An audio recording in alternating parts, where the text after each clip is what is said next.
I am 4 days unemployed na po dahil nag-lay off yung company namin at nasama ako. But before that happened, may plano na po ang Singaporean boyfriend ko na papuntahin ako sa Singapore mga 3 to 4 days lang po this coming September. Hindi na rin muna po ako nag-apply kasi mahihirapan din naman po ako mag-leave, lalo na kung newbie pa lang ako sa trabaho. At ngayon po meron naman akong savings account na 100,000 na naipon at binayad din ni company sa akin. Ano po mga possible requirements hingin ni immigration officer sa akin aside from bank certificate and statement of account? Kasi wala naman po akong company ID at ang certificate of employment ko naman po ay yung former employee na ako ang nakalagay. So may chance kaya na ma-offload ako. Pasensya na po kung hindi related ang question ko sa video mo na ito. Ma'am, please patulong po kasi I'm a first-time traveler if ever. Hello everyone! Welcome and welcome back to my channel. Seasoned traveler ka ba or first time mo bang mag-travel international? Today's topic is super important. Paano ba maiwasan na ma-offload sa Philippine immigration lalo na kung tayo ay unemployed? Unemployed meaning wala po tayong trabaho sa Philippines or wala po tayong source of income sa Pilipinas. Alam naman natin na struggle is real talaga sa Philippine immigration. But don't worry, this video is for you. Panoorin niyo po itong video na to kasi I'll be sharing detailed tips, personal experiences, and lahat ng gusto niyong malaman para maging smooth ang travel niyo. Ano ba ang offload? Actually, ako dati, kasi OFW po ako dati bago ako na-offload, hindi ko talaga alam na may offload palang nangyayari sa immigration. So, saka ko lang po talaga ito nalaman nung ako na po mismo ang na-offload. Offload po ang tawag kapag tayo po ay hindi i-approve or hindi po tayo i-allow ng immigration officer na mag-board sa flight natin. So, yung mga common reason kung bakit po tayo na-offload ay kapag they suspect us na mag-overstay sa ibang bansa, na baka mag-work tayo illegally sa ibang bansa, illegal na mag-work sa ibang bansa, or kapag wala tayong maipakitang proof of financial means to support our travel.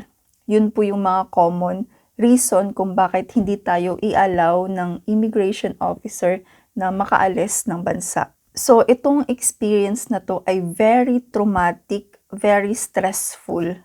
Lalo na kapag, for example, matagal na natin pinlano itong travel na ito.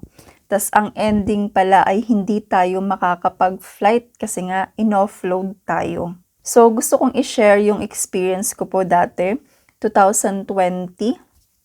Hindi ko talaga makakalimutan itong experience na ito. OFW po ako sa Taiwan dati and then umuwi po ako ng Pilipinas. Nag-break ako ng contract kasi nagplano na kami ng partner ko na magkita. We are planning na to live together. So, nag-stop akong mag-work sa Taiwan, umuwi ako ng Pilipinas, and then nagplano kami na magkita ng foreign partner ko. Kasi nga long distance kami nung nasa Taiwan ako. So yun, dahil nung time na yun ay kaka-start pa lang ng pandemic. And then sakto talaga na pagdating ko sa Philippines, kasi yung plano talaga namin sana ay sa Philippines kami mag-meet. Pero biglang nag-close ang Pilipinas, hindi sila papasok ng foreign national tourist.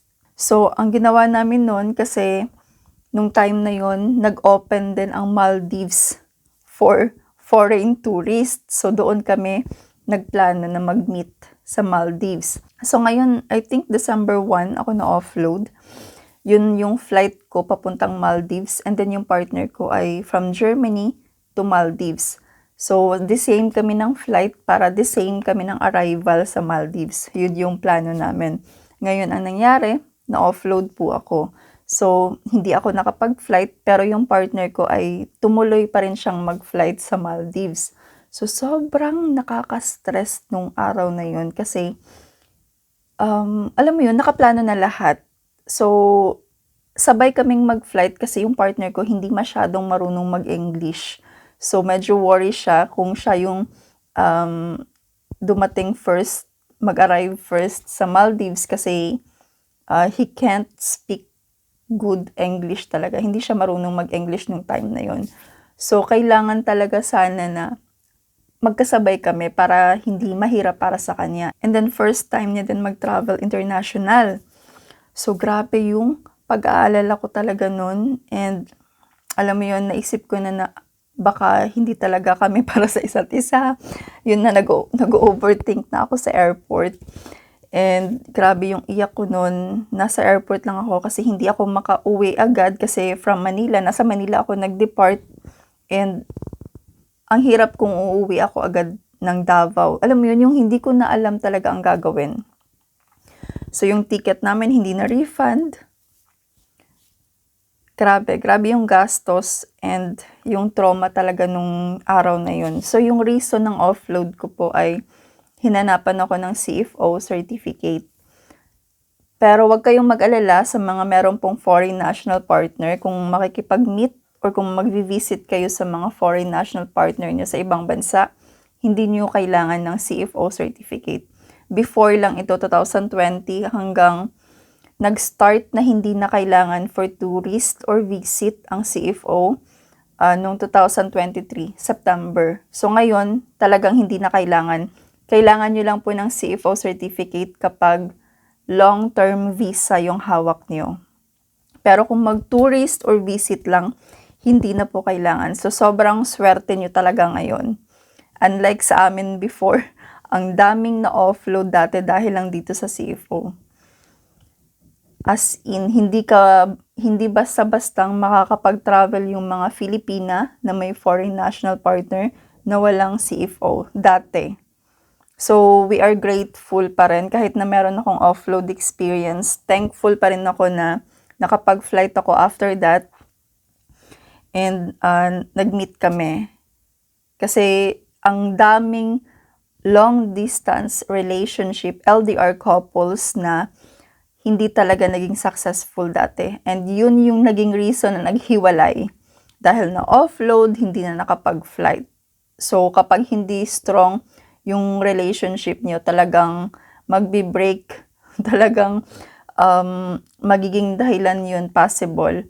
Kasi nga, gastos, yung stress, alam mo yun, talagang hindi ko ma-explain. So, ganun po yung offload. Ganun po yung mangyayari. So, kailangan po natin yun maiwasan. Paano ba yun siya maiwasan?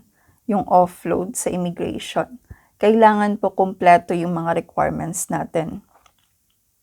Yung mga requirements po natin, yun po yung magiging weapon sa laban natin sa Philippine immigration.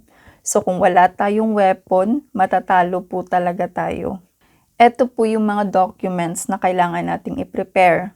Passport, original of course, and dapat valid po ito at least 6 months beyond your planned return date.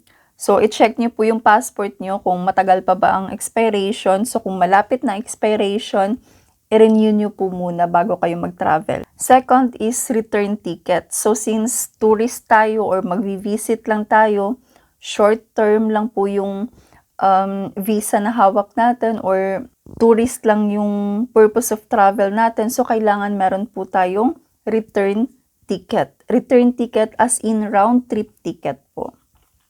And dapat confirmed po ito. Hindi po pwedeng reservation. Hindi po tatanggap ang Philippine Immigration ng reservation. Kailangan confirmed po yung ticket natin. Number 3, accommodation. So, saan ba tayo mag-i-stay doon sa pupuntahan natin na bansa? So, it's either hotel, depende sa inyo kung mag-hotel ba kayo or kung meron ba kayong kakilala or relative na pag-i-stayhan.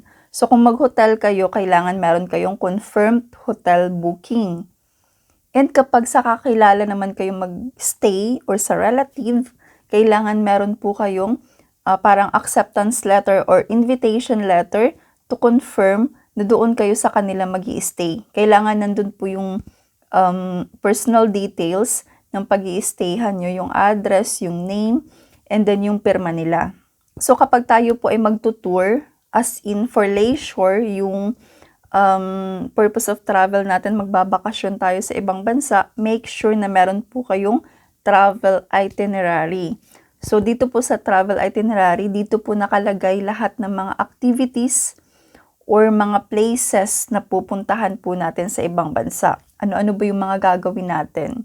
Saan ba tayo pupunta? Ano ba yung mga places na i-visit natin during sa trip? So, mas okay po na meron po kayo nun para mapatunayan nyo na talagang legit na magta-travel kayo or magbabakasyon kayo. Legit yung travel nyo. So, next po ay proof of sufficient funds. So, medyo tricky po ito sa mga unemployed na travelers. Kailangan nyo po magpakita ng proof of source of income or proof na meron po kayong enough na pera para sa travel nyo. So, yung mga documents po na kailangan nyong i-prepare para dito sa proof of sufficient funds ay yung bank statements for the last 6 months and bank certificate. And now, for example, ma'am, wala po akong bank account. Pero may cash ako. So, hindi po pwedeng i-show yung cash natin para sa proof of financial means. Kailangan bank documents po talaga. So, kung tayo po ay walang bank account, maghanap po tayo ng sponsor natin na mag-sponsor sa travel and kailangan sila po yung mag-provide sa atin ng affidavit of support and guarantee.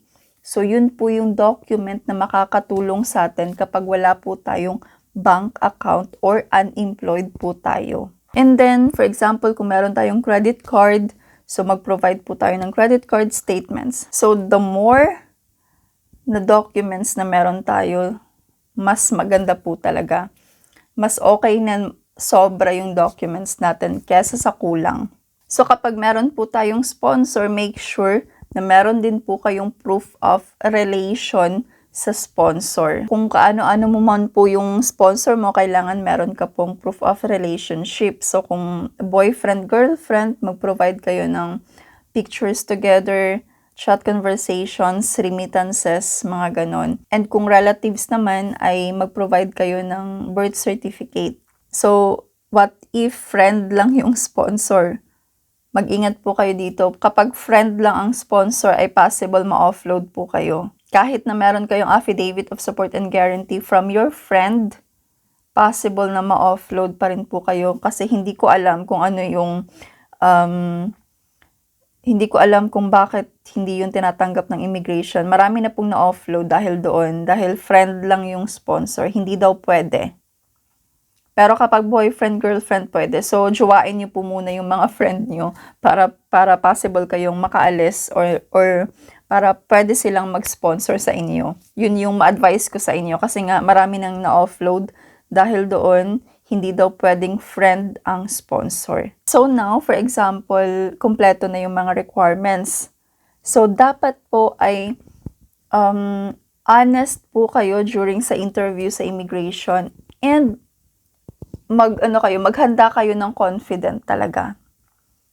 Kailangan confident kayo sa mga documents na bitbit nyo.